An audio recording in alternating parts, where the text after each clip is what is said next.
Hi there, this is Stuart Haston. This is Nicole Scott from Mobile Geeks. And here we are at IDF Shenzhen 2014. So this is actually the first IDF in Shenzhen.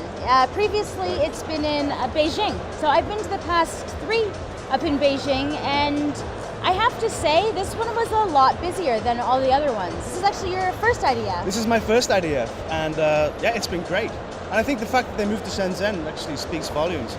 I think Intel is literally its target audiences here, and it's the target markets and the people it wants to reach are all here. So, well, I mean, like what was it? Some of the numbers they threw around at us, like 1/3 of the tablet volumes for China come out of Shenzhen. That's right. Yeah, and I mean, like this is a really big tablet producing area, and they had some really interesting stuff in their keynote about turnkey solutions, some really nice hardware, firmware focused BIOS stuff. But we're getting ahead onto day 2 keynote stuff. So Stu and I are going to kind of go through the highlights of the show for us, and we're going to start with the day 1 keynote. Well, the day 1 keynote, one of the highlights of that for me was the Sophia launch. Sophia will eventually become an integrated SoC, Atom SoC, which integrates LTE 4G compatibility. Right. Which is huge for Intel. This is a market they really need to get into in the long term. Well, and the entry-level smartphone market is something that they couldn't really target with Merrifield. Right. I kind of thought that Merrifield was going to be a budget smartphone, but then they were kind of going at, we're high-end graphics, we can do gaming, we're big battery life, and all the things that go for mid-range smartphones. And then you're like, oh, mid-range smartphones. Right. Not entry-level. So the Merrifield handsets are going to be targeted at around $200 US. And what was interesting, and Sophia's going to be at about 100. Right, because you can't have that kind of graphics performance on an entry-level handset without kind of paying the price. But it's interesting because they're not actually focusing in on smartphones for the China market yet. They're waiting for Sophia. Not just yet. I think, it's either going to be the end of this year, but I think probably we'll see it in the channel Q1 next year. Okay, but let's get back to the day 1 keynote. Right. And when we actually saw Sophia live in action. This is an operating system. And it is actually functioning on Android. 4 months with working silicon. We're on schedule to have this product in market at the end of this year. There's a series of products scheduled after this. The next one, this one's with 3G. The next one will have LTE. We'll continue to advance the LTE capabilities and the core capabilities in the Sophia product. This is a new product family. We announced it 4 months ago, and it's real. Hello, YY, and thank you for taking my phone call. I'm calling you on Intel's first 7260 based modem phone, and it's ready for Lenovo checkout. Thank you, Brian. So that's great news. We are very excited about the Intel and potentially have presented to successfully integrated in our devices. But there is one thing I want to tell you today, Brian. I actually already had your first 7260 phone here. Oh, you do? Oh no. Now I need to talk to some of my development guys if you've gotten one even before I did. One thing we also saw was the announcement of a developer fund of 100 million, which actually got quite a round of applause when it was announced by BK. So Intel's done this in the past. They had a $100 million Ultrabook fund, and it was for things like extending battery life or battery life technologies, display technologies, and it's an Intel Capital focused fund. So it's all about investing in the future of this platform. So it's smart device, connected devices, wearables, and also the Internet of Things. And the Internet of Things. So Intel's trying to make a move in this space, and it's been clear since MWC that IoT is something that is really important to them. Yeah, I think it's important for Intel to get into the development side of things in China, because we'll see, from what we've seen, there's a lot of innovation going on in this part of the world. So, yeah, it's a statement of intent. Again, it's Intel throwing its money down and saying, we want a piece of this, and we want to be influential in these areas. Right, and you said it on the Galileo session, and you were saying that Intel's going to be shipping 1,500 boards. That's to China? right. Well, it was actually kind of quietly announced that because the question was raised, when are we going to get enough boards? There are lots of universities, maybe hundreds of universities in China who are looking to work with the Galileo platform. And it was like, when are we going to see the boards? But it was announced today that they're going to send 1,500 boards pretty soon. I think next week, and that'll be the first shipment. So it's definitely happening. Galileo in China. So the next thing that if you guys have been following me, you'll know that I've been a keen kind of fan of Intel's RealSense. It used to be called Intel's Perceptual Computing, and there was actually news across day 1 and day 2. On day 1, BK actually played with the arcade claw machine. That's right. Right? Yeah. And then, so they adopted an arcade claw machine with a RealSense camera, and actually, I have a video of me playing with it, so why don't we check that out? Well, we're all familiar with what this is. The claw goes down, gets a toy, but what's different about this one is it has Intel's RealSense camera right down here. So this is actually the creative cam that we're used to seeing in, well, basically all of the gesture control stuff that Intel's done over the past 2 years. So how it works is that there's actually a depth sensor on the camera, so it actually can tell, how far my hand is away, and then it can move around. So I'm going to try to win one of these things. So I put the money in. All right, here we go. So now I'm going to put my hand in front of the camera. Keep my distance. There we go. There we go. Move it back a little bit, and then I grab. Ah, it did work. Am I going to get it? Am I going to get it? Am I? Oh! So what else did we see with RealSense? On day 2, the RealSense line is actually getting an expansion, and this was something that we had to clarify in a one-on-one because they showed this video about depth and being able to refocus, and it reminded me a lot of HTC, right? Yeah. And their depth camera. And then you ask more questions about it, and it's RealSense for tablets, right? So it's not the same hardware solution that we've seen for Ultrabooks, so clearly tablets are smaller. But it's the first time that we've heard about RealSense expanding into the entire Intel platform. So they're also going to be aiming it at smartphones, but obviously less room, smaller device, different piece of hardware. But the video was pretty compelling. Intel is taking your photography to another dimension with the first multi-camera depth-enabled tablet. It will change the way you take and share your photos. By capturing a high-definition depth map optimized for photography, along with your full-resolution image, Intel is enabling a whole new class of photography. Capture depth. Reveal more. Change focus with the touch of a finger. Add dynamic effects. And discover things in your photos you never thought were there. Flat, static photos are out. Intel brings you photos that tell a story with more dimension. Photos that inform, surprise, and inspire. Intel is changing the way you look at the world and remember your special moments. Intel, a new dimension in photography. Baytrail, we have introduced a cost-down version for value and entry market.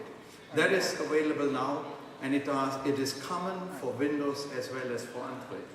And we have reduced the component count. And let me show you what that means.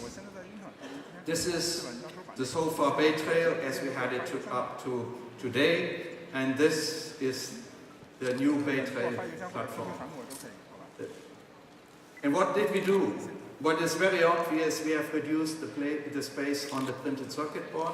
That gives you much more flexibility on your design. We have reduced the number of components dramatically, which eases the bill of material, the supply logistics, all those important parts. But we have also put a lot of mind into the components that we have put on this, so that we have multi-sourcing capabilities and that you can really go and make the best bargain that you can get on the components as well. So this is what we mean. We are continue to push the envelope and go into this market with the full power that we have. And when I speak about power, I can advance to the second half of this year. In the second half of the year, we will bring a performance improvement to Baytrail. We will enhance the performance on graphics and CPU by another 15%. And we will add more security functionality. We will add more functionality to be all immersive and also give more power to the gaming again. And you have already seen before how well those devices do on gaming. And you may ask, what is that all good for? So let me give you a comparison. That is a comparison of the Bay Trail entry. So not what I was speaking about towards the end of the year. Bay Trail entry is what you can have today. And compared to the best of breed, obviously, octa-core of competition. And when we compared it on 3D PC games, we figured out that it does 1.3 times better than the most advanced octa-core out there in the competition. And then we tried to create and edit content, and we figured out it does more than 2.5 times better. And then we tried all kind of ordinary applications, and we concluded it's more than 2 times faster on ordinary day-to-day use applications. So that is what we mean when we speak about performance.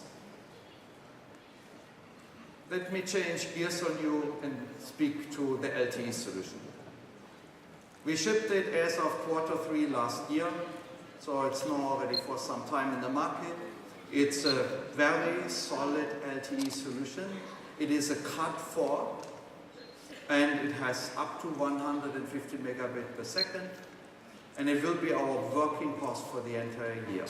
As said before, more designs will come on this platform. It does 15 bands, 3 GPP bands, and with this, it is a true global platform. And yet, we are able to push the envelope further. With the new LTE Advanced 72 generation that comes to this market starting shipping in Q2, we have a Cat 6, we have 300 megabit per second throughput. It's a true 5-mode solution, 2G, 3G, TDS, CDMA, LTE in TDD as well as in FDD mode. This is what can go everywhere, from China across the entire planet. We can do more than 23 carrier aggregation combinations in one SKU, and it switches seamlessly between FDD and TDD. This is cutting-edge technology on the comms space. And when we combine comms and application processor, we build integrated solutions. We will come with this by the end of the year. We call it Sophia. You saw Brian's demo yesterday, not very much to add. He has shown you it real life, just for you to deepen it, and that is a fully mature 3G modem and an Intel application processor subsystem integrated in one piece of silicon. And the other part, most people don't speak about, but this is worth a lot for you. We have integrated all the connectivity into the RF chip. The RF chip comes with integrated Wi-Fi, Bluetooth, positioning technology, audio, and PMU. This is the true two-chip for everything solution. Unbeaten and unprecedented in the market when it comes. That is what we mean when we speak about integration. Now coming to our 4x tablet campaign. And when I speak about a tablet campaign, we have colorized for you this chart here. On the left side, you see entry and value SKUs that we have working with our customers. And at the right side, you see mainstream and premium SKUs. And you see there is a distribution in the mainstream and premium, Windows and Android. That is what you're very familiar with. But you see also that we have grown significantly our value and entry SKUs. And there is also Windows visible in that pile here. So we support Windows in all price points. And we have, so to speak, leaped ahead and made available already SKUs for Windows for the very cost-effective solution, which is in line with the Microsoft announcement of bringing free Windows 8.1 update to this market. So what we do is we line up with this and make SKUs available that can spend even down to $99 or $129. And we team up with many partners to get that really proliferated. As we speak, we have more than 90 tablet designs coming to the market. That is what those piles here should sum up to. And this goes across all price segments, below $100 and up to $500. And we will also bring channel and marketing campaigns. We want to improve this turnkey program drastically. We will come with 2 new master reference designs. We will put all our mind behind the development tools, and Doug will give you a deep lowdown on this later when I'm off stage. And we will continue to certify more and more and more components. We have already more than 100 in that list, and we continue to push this envelope to make life for you easier and easier. We work with more than 100 ISV partners in order to give you differentiated apps. Quality, we will bring also tools that help you ensuring quality when you want to ship into larger markets. Customer support, we will introduce a new online portal. In that portal you will find everything what you need, from specs to online help. Doug will also speak about that later. And of course the brand. And the brand means we will also bring more marketing that helps you, making sure that your devices based on Intel Inside will fly off the shelves. We do an effort to help you selling through. And we will not only do this effort locally, rather we will do this also globally. Intel has a global reseller network. And together we can deliver the most innovative platforms to this entire globe. And our goal is that we have about 1/3 of our entire target volume flowing through that channel. What does that channel mean? Assume you have this Intel-based tablet. Then we can call on 249 distributors that can help you make a business.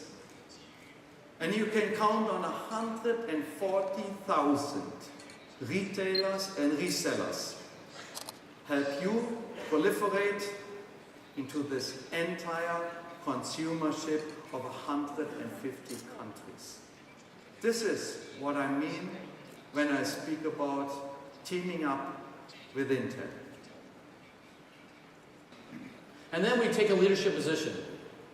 We want to lead on our front foot, and we need you to participate to help us lead the industry in things like 64-bit. We're moving all of our platforms to 64-bit. We've been in this space for generations. Since 2001, we've been delivering 64-bit platforms on the server space. Since 2004 in the PC space. And we're moving into all form factors now with 64-bit. What does that take to get the best experience out of that 64-bit platform? A 64-bit operating environment. Intel is the first in the industry to deliver a 64-bit kernel for Android. We're bringing that to the market. So all of these devices that have 64-bit capability in them now, whether it's Bay Trail, Merrifield, Morsefield, 64-bit capability, will now have a 64-bit kernel running on that. So when you run Android, which is a 32-bit environment, on top of that 64-bit kernel, you're getting the advantages, even in a 32-bit environment, of the 64-bit kernel. And let me show you what I mean. Show you an example.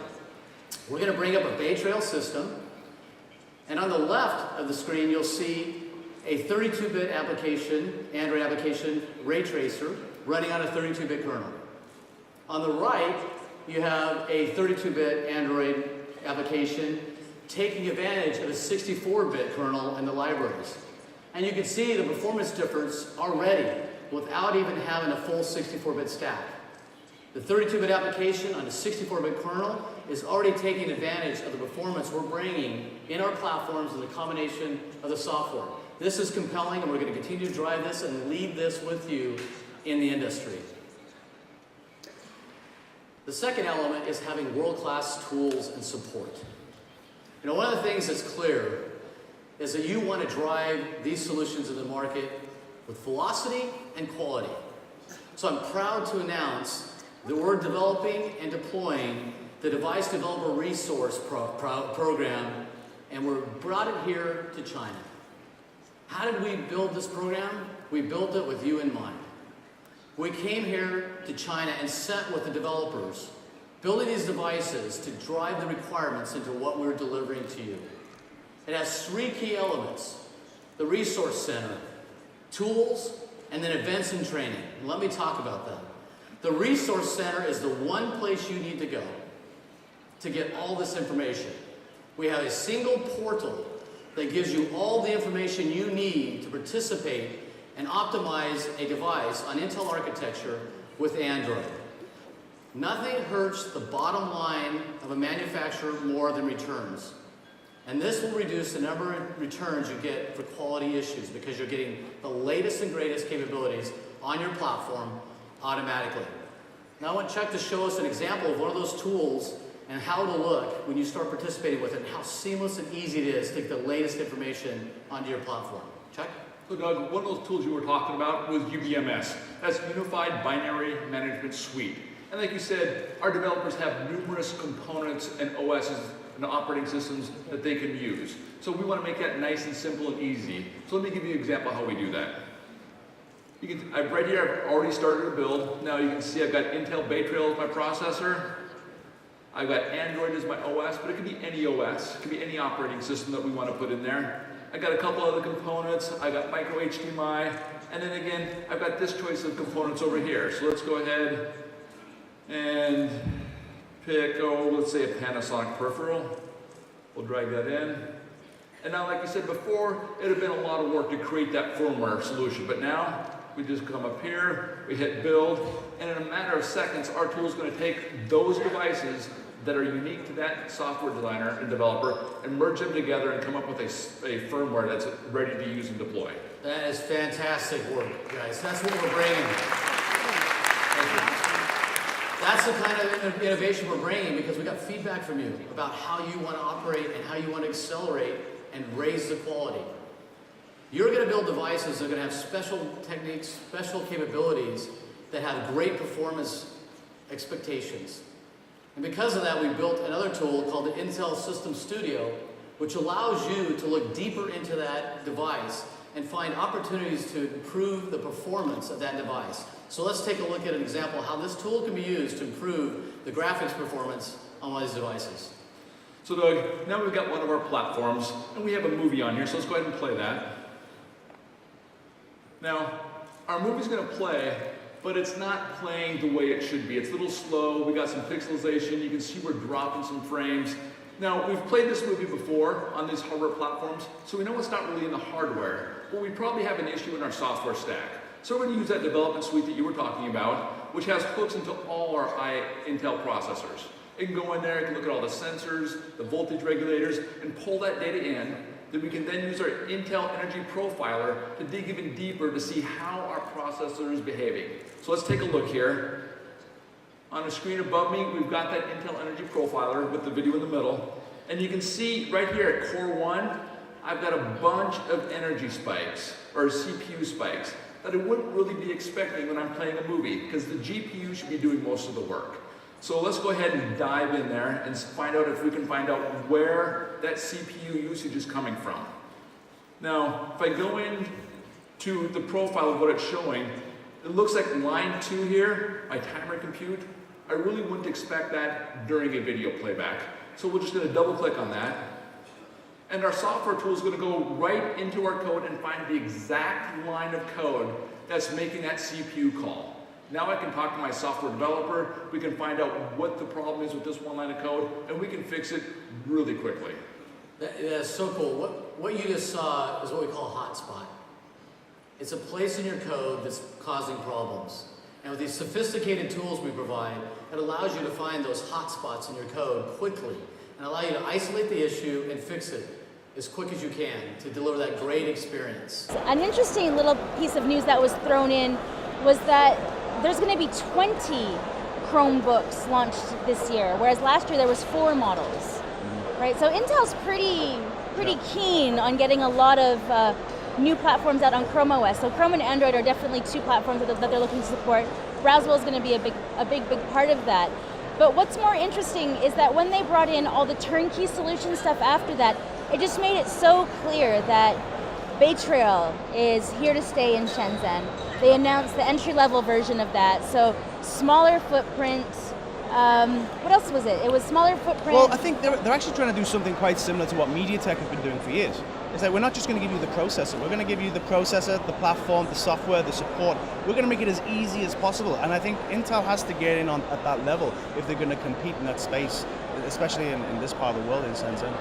You know, and Stephanie, I can't remember her last name, in the one-on-one was actually saying that a lot of Intel's partners were asking for one-on-one introductions to suppliers here, because as the ecosystem, like Qualcomm, MediaTek, Intel, Marvell, everyone's coming out with reference designs, right? And it's everyone can do it, and it's about having the time to differentiate with your reference design, but also about how are your suppliers going to be able to fill your needs? Because that's where a lot of the bottleneck does happen. So Intel is actually working to facilitate that, and I think all of the major players are. But IDF being based in Shenzhen, I think is kind of Intel's really kind of trying to bolster their presence here, to kind of make it clear to their partners that, you know, the wild, wild west of Intel is kind of here, and they have free reign.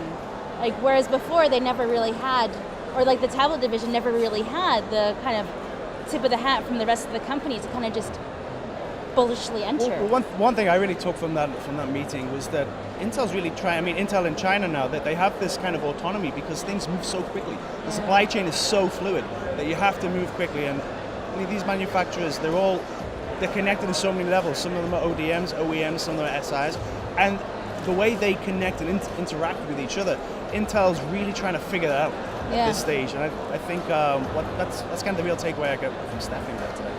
Yeah, it's a shame we can't show you that interview, but that was actually a really good one. She's been here 10 years in China, and it's only until Bay Trail that they've really said, okay, Intel, China, you're free. Go and just try to make it happen. And that's kind of interesting because everybody's trying to figure out what to do over here. Yeah, and one also very interesting thing that Herman mentioned is like, are there any other markets except for China? And he said, look, well, put it this way. In terms of China, this market, it changes every 6 months. So every 6 months, you've got to kind of change the way you do business, and just to keep up with. What did he say? Every 6 months, it is a new China? It is a new China, basically. But Intel has some big ambitions in the tablet market. They want 4x. So last year they promised 10 million tablets. This year they promised 40 million. The one thing that we never really got an answer is did they deliver 10 million tablets last year? Did they actually make it? And We're these not 40 sure. million tablets, who's buying them? What areas? I think basically Intel again is trying to be quite audacious and bold, and they're making a statement of intent. It's like, we're going to do this, we're going to make it work. And I think when you win, we all win together. I think that was one of the slogans they had today. Yeah. But overall, I thought that this was a really good IDF. I thought that the sessions were really good. It was the feng shui needed some work on the layout of the show floor.